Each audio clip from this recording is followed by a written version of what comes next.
Здравствуйте, дорогие ребята! Меня зовут Бибикова Юлия Владимировна. Сегодня мы начнем урок по родиноведению в 4 классе. Тема нашего урока – система кровообращения.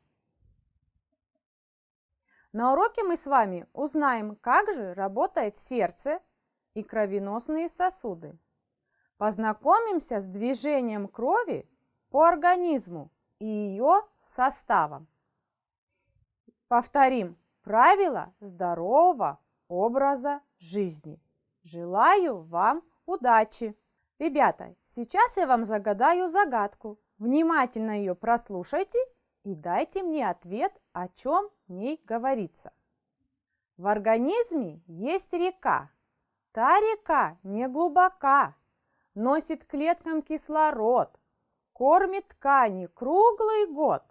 Яд из органов уносит, этим пользу нам приносит. Цвета красного она отгадаешь без труда. Правильно, это кровь. Давайте узнаем, что же такое кровь. Кровь – это жидкая и подвижная соединительная ткань нашего организма. Из чего же состоит наша кровь? Наша кровь состоит из следующих клеток. Это эритроциты, лейкоциты и тромбоциты. Эритроциты переносят кислород и питательные вещества по телу. Лейкоциты защищают организм от болезней, обезвреживают и поглощают проникшие в организм микроорганизмы. Тромбоциты участвуют в свертывании крови, останавливают кровотечение, когда ты поранишься, порежешь палец или разобьешь коленку. Как ты думаешь, где содержится кровь в нашем организме? Внутри нашего организма вся кровь заключена в сосуды. Те сосуды, что несут богатую кислородом кровь, называются артериями. Те сосуды, что возвращают кровь обратно, называются венами. Мельчайшие сосуды нашего организма называются капиллярами. Как ты думаешь, а куда из сосудов попадает кровь? Мы это узнаем, отгадав загадку. День и ночь стучит оно, словно бы заведено. Будет плохо, если вдруг прекратится этот стук. Правильно, это наше сердце. Сердце – это конусообразный мышечный орган, который качает кровь, как насос, направляя ее во все уголки тела. Вернее, это два насоса в одной упаковке.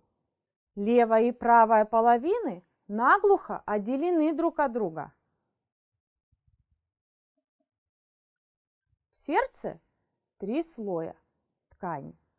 Самый важный из них – средний, мышечный. Именно он, сокращаясь, позволяет сердцу работать как насос. Как вы думаете, ребята, как кровь течет по артериям и венам? Кровь, текущая по артериям, имеет алый цвет и течет толчками. Кровь, текущая по венам, темная, содержит углекислый газ, течет спокойно. Посмотрите внимательно на картинку. Здесь изображена наша кровеносная система. От сердца кровь движется по крупным сосудам, артериям, проходит через капилляры и снова попадает в сосуды вены и в сердце. Весь этот путь называется системой кровообращения. А сейчас мы с вами посмотрим видеоматериал, на котором узнаем, как же наша кровеносная система работает. Наше сердце, как я уже сказала, состоит из двух мешочков. Одна половина сердца принимает кровь из всего организма и направляет его в легкие. Другая половина сердца принимает насыщенную кислородом кровь и отправляет из легких в наш организм. Эти два потока никогда не смешиваются вместе.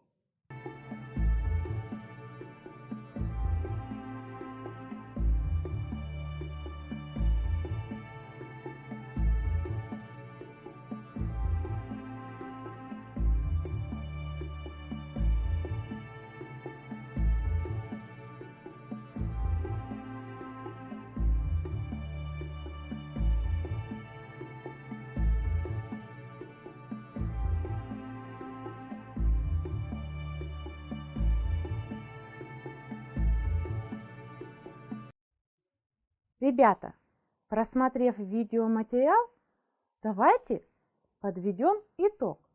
Из чего же состоит наша кровеносная система? Наша кровеносная система состоит из следующих органов. Это сердце, сосуды и кровь. А знаете ли вы, ребята, когда начало работать ваше сердце? День твоего рождения? Нет, намного раньше, за 8 месяцев до твоего появления на свет, когда ты находился в животе у своей мамы. Сердце тогда было не похоже на то, как оно выглядит сейчас. Это была маленькая красная капелька, но уже она тогда билась и пульсировала. А знаете ли вы, что размер вашего сердца с кулак? Вес сердца доходит до 350 грамм.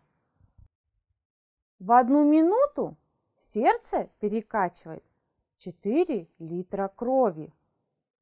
Если ты находишься в спокойном состоянии, если же ты бежишь, то сердце в 1 минуту перекачивает от 10 до 12 литров крови.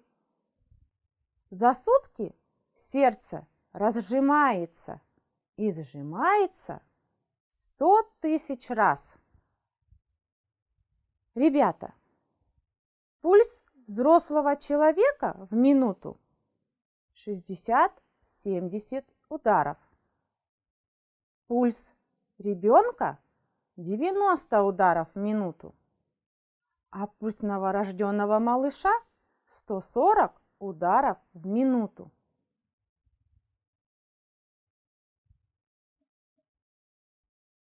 Давайте проведем с вами практическую работу. Первое. Руку человека охватываем правой рукой в области лучезапястного сустава, так, чтобы первый палец располагался на тыльной стороне предплечья, а остальные пальцы на ладонной его поверхности. Второе. Нащупываем артерию. Третье. Прижимаем ее 3 пальцами так, чтобы хорошо ощущались пульсовые удары. Молодцы, ребята, вы справились с заданием. Давайте же узнаем, какую работу осуществляет наша кровь. Кровь, двигаясь по сосудам, снабжает все органы кислородом, питательными веществами, выводит ненужные организму вещества. Движение крови по кровеносным сосудам происходит благодаря работе сердца. Состав крови, клетки, обеспечивают питание и защиту твоего организма от вредных микробов. Ребята, какие вы молодцы! Все ли вам понравилось на уроке? Что было самое интересное? Давайте запишем домашнее задание. Дома вы прочитаете параграф 32 на странице 123-124 и ответите на вопросы в своих тетрадках. Желаю вам успехов! До свидания! Здоровья всем вам, дорогие друзья!